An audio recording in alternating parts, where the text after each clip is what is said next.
Bistado sa bypass operation ang 22 anyos na babae na nagbebenta umano ng iligal na droga sa Iloilo City. Nakuha sa kanya at dalawa pang kasama ang mahigit 1.7 million pesos na halaga ng hinihinalang shabu.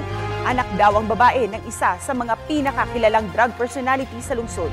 Una nang naaresto ang tiyuhin ng babae sa isa pang bypass operation kung saan mahigit 3 milyong piso ang halaga ng nakumpiskang shabu umano. Ayon sa Iloilo City Drug Enforcement Unit, galing sa New Bilibid Prison ang supply ng iligal na droga ng pamilya. Walang pahayag ang babae.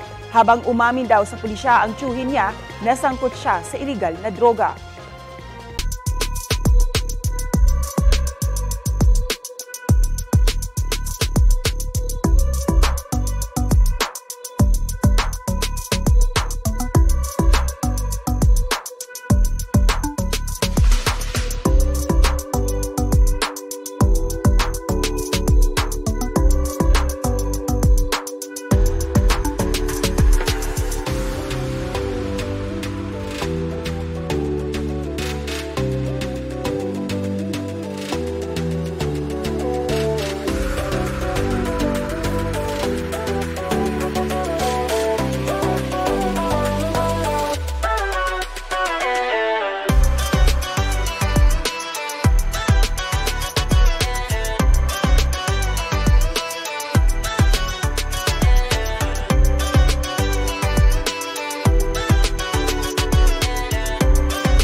Kapuso, para sa mga maiinit na balita, mag-subscribe sa GMA Integrated News sa YouTube.